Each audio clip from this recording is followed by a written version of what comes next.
Құрметті тыңдармандар, каналға тіркеліп, лайк басып, комментарий қалдырыңыздар, және де әңгімені соңына дейін тыңдаңыздар.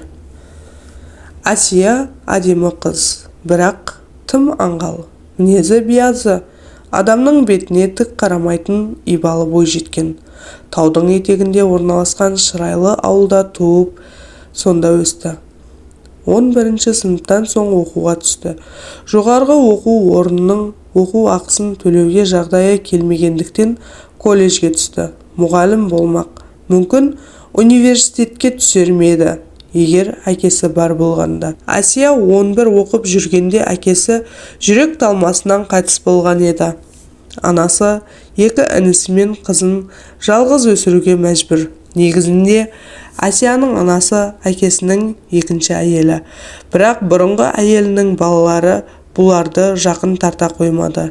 Әкесі өлгенде төбе көрсетті әйтеуір. Сонымен Асия үшін үлкен өмір басталды. Анасы әркімге жаутаңдамасын деп бір жесір әйелдің жалға беретін бір бөлмесіне орналастырып кетті. Содан бері сол үйде тұрып жатыр. Үй иесінің 2-3 баласы бар.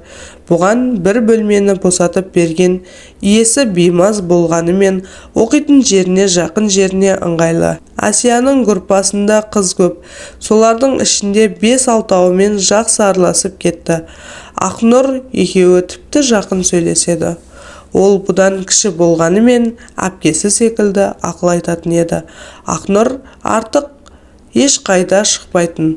Ал Асия басқа құрбыларына қосылып қыдырғысы келетін. Ол қыздармен кафеге отырыстарға шыға бастады. Ауылда өскен ұяң қызға қаладағы еркін өмір ұнай бастады.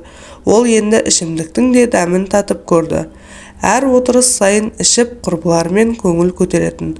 Сөйтіп жүргенде өздері сияқты желіккен жас жігіттермен танысады. Асияны Мұрат есімді жігіт айналдыра бастады. Ақыр аяғында қыздың жүрегін жаулап алды. Оқудан қайтарда көлігімен алып кететін. Ол қыздан біраз үлкен еді. Мәселе одада емес. Ең жаманы Мұрат үйленген, бір қызы бар, отбасылы еркек болатын. Соны біле тұра Асия онымен кездесуін жалғастыра берді. Бұл үшін Ақнұрдан талай сөз естіді. Сонда да Мұрат келсе сезіміне ерік беретін. Бір күні ажырастым деп жүрген жігіттің әйелімен түскен фотосын көріп қалды телефонынан. Содан кейін оны жақындатпауға уәде етті. Өзіне де, құрбысына да. Құрбысы әдейі намысына тиіп, көңілдесің сенің дейтін еді. Оның да әсері болды ма? Асия Мұратпен ара қатынасын үзді. Бұл кезде оған басқа бір жігіт ғашық болып жүрген болатын. Ол Асия тұратын үйдің иесінің інісі еді. Есімі Әділ. Жігіт Асияға мүлдем ұнамайтын. Әрі Мұраттан соң жігіт атаулыға қарағысы жоқ. Әділ қыз ұнатпайды екен деп қоя салмады. Оған дәрумен болсын деп желеумен жеміс, жидек, шоколад әкеліп беріп жүрді. Асияны оқуына барып, сабақтан соң күтіп алып, үйге көлігімен алып қайтатын. Қыр соңынан қалмаған жігіт қыздың көңілін аудармай қоймады. Сонымен олар қыз бен жігіт болып кездесе бастады.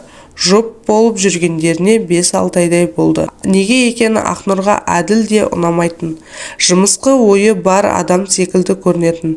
Асияның жүрегі таза болғандықтан ба, ол құлай сүйетін. Ал Әділмен жүре бастаған Ақнұрдың алыстай бастады. Көп жағдайда ашып айта бермейтін болды.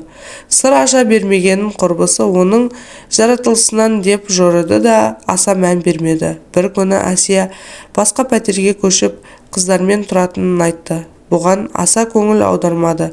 Бірде құрбысынан тұрып жатқан үйіне көрсетуін сұрады. Екеуі енді кіре бергенде бір топ қыз отырғанын естіді де дауыстарынан кейін бұрылып шыға бергенде баспалдақтан түсіп келе жатқан Ақнұр Асияның шашының арасында мойнының қызарып қалғанын байқады. Себебін сұрап еді. Әділ ғой деп күлді құрбысы. Ақнұр таң қалды, бірақ ештеңе демеді. Біраз күннен соң Асияның ауруханаға түсіп қалғанын естіді. Ол барған еді, ішке кіргізбеді. Кейін Асия сабаққа келгенде себебін сұрап еді. Гемоглобині түсіп кеткенін айтты. Ақнұр сенді. Бір күні Асия әңгіме арасында байқамай Әділ екеуі жайлы бір сырды айтып қалды. Түсінгені бірде Әділ Асияны туған әпкесі мен жездесі екеуіне таныстыруға солардың үйіне алып барған. Тамақ ішкен, шарап ішкен, сосын табан асты әпке жездесі бір жұмыстарымен шығып кеткен. Екеуі тағы біраз отырған. Қыз масая бастаған. Сол сәтті пайдаланып, Әділ арам ойын іске асырған. Қыздың абыройын төккен. Қыз таңертең оянғанда білген не болғанын, жылаған, айқайлаған, одан келер пайда жоқ. Содан кейін жігіт оны қыздармен басқа пәтерге шығарған, әдейі қалаған уақытында келіп тұру үшін. Мойны қызарған себебі де сол екен. Солай болары болып бояуы сіңген соң жігіт айни бастаған. Қызға екеуінің руы бір болып шыққанын, оған үйленуіне болмайтынын айтқан. Анасына қарайтын беті қалмаған қыз бір құты дәріні ішіп ауруханаға түскен. Ол мұның ешқайсысын Ақнұрға айтпаған. Бұл өлемін деп қорқытқан соң жігіт амалсыз келіп тұрды. Сөйтіп олар қайтадан кездесе бастайды. Аралары жаман емес, тіпті тым жақын қарым-қатынаста болды. Бірде Ақнұр колледждің жанында үйлердің бірінен пәтер табады. Баласы әскерге кеткен жалғыз басты әйелмен тұрады. Сол күні неге екені Асия да тұрып жатқан пәтерінен су шыққандай Ақнұрдың жанына көшіп келеді. Ол бірге тұратындарына қуанып қалады. Екеуі кешкі астарын ішіп болған соң біраз сөйлесіп отырды. Сабақтарын оқиды, сосын ұйқыға жатады. Олардың сабағы күндіз еді. Таңертең таңғы астарын ішіп отырғанда есікті біреу қақты. Ақнұр барып қараған еді, Әділ келіп тұр екен. Ол Асияны сұрады. Қыз бар екенін айтты. Сосын Асияны шақырып еді, ол амалсыз шықты. Ақнұр ештеңе түсінбеді. Құрбысы сыртқа шығып, есік жабылғаны сол еді, Әділ оны шапалақпен салып қалды. Ақнұр бұрын мұндайды көрмеген соң шошып кетті. Асия мен Әділ сыртқа шығып үйдің артында сөйлесіп отыр екен. Ақнұр оны ас үйдегі терезеден сығалап әрең көрді. Сәлден соң екеуі ішке кірді де Асия киініп шығып кетті. Қазір Әділмен бір жерге барамын, сосын колледжге келемін деді кетерінде. Ақнұр басын изеді. Түсте сабағына барғанда да Асияны көрмеді. Ол келмеген екен. Сабақ басталып кеткен соң куратордың телефонына Әділ хабарласты. Сәлеметсіз бе апай? Мен қыздарыңызды алып қашып барамын деді. Ол Ақнұр таң қалып отырып қалды. Жақын деген құрбысының өзіне бұлай жасауының себебін түсіне алмады. Сол күннен бастап топтағы қыздардың арасында сыбыс тарай бастады. Айтуларынша Асияның аяғы ауыр. Оны қыздың асханаға жиі барып, тәбеті жақсарғанына, жүрісінің өзгергенінен, белі жуандап толыса бастағанынан байқаптымыз. Ал әйтпесе Ақнұрдың миы жарылардай болды. Мүлдем сене алар емес. Ол құрбысымен бір бөлмеге қонды ғой, аяғы ауыр болса байқаған болар еді. Бірақ жігітімен жақын қарым-қатынаста болған қыздың аяғы ауыр болуы таң қаларлық жағдай емес шығар. Осылай өз ойымен алысып жүргенде бір апта өте шықты. Бір күні Асия да төбе көрсетті. Құрбысынан көңілі қалған Ақнұр оған қарамады да, жанына жақындатпады да. Кейін оның есіне Асияның айтқан оқиғасы түсті. Асия мектепте 11-ші сыныпта оқып жүргенде оған әдебиет пәнінен беретін жас ұстазы ғашық болған екен. Екеуі сөйлесіп кездесіп жүрген. 11-ші сыныпта аяқтағандарын атап өтіп жатқан күні өмір Асияны алып қашуға келмек болған. Осылайша екеуі сөз байласады. Бірақ сол күні Асия уәделі жерге бармай қояды.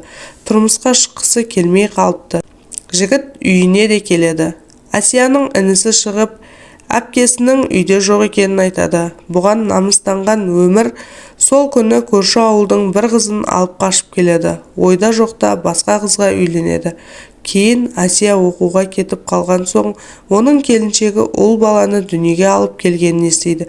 Өкінішке орай өмір түнде көрші ауылда көлігімен келе жатып, жаңбырлы түнде жол апатынан ұшыраған екен. Ішімдіктен ұрттаған жігіт қыршыннан қиылыпты. Осы бір жағдайдың Асияға әсер етпегеніне таң қалды Ақнұр. Арада 1 айға жуық уақыт өткен болатын. Асия ауруханаға түсіп қалыпты дегенді естіген. Кейін босанып алғанын, баласы шала туылғанын білді. Асия аяғы ауыр екенін білдірмес үшін үлкен матамен ішін тартып байлап жүрген екен. Соның салдарынан бала дұрыс дамымаған. Вакуумда жан сақтау бөлімінде жатыпты. Ол бала екен. Көрер жарығы аз болды ма, анасының ақмақтығынан ба, бала 1 аптада өмір сүрмей шетінеп кетіпті. Одан бері 10 жылдан аса уақыт өтті. Ақнұр мен Асия араласпайды. Ал Асия 5 баланың анасы атанған. Күйеуі ұрмайды, ішімдікке әуес емес. Асия екінші қызына Ақнұрдың атын қойғысы келген екен. Үйіндегі үлкендерден аса алмаған соң Жаннұр деген есім беріпті. Бұл Асияның өмірінен үзінді. Көп жастарға сабақ болсын деген оймен жазып отырмын. Әділ Асияға үйленген мақұл. Бірақ барлық алданған қыздың жолы бола бермейді. Сол үшін қыздарымыз анасының абыройын ойлап, етек жеңін қымтап жүрсе екен. Осы оқиға ой салса екен деген ойдамын.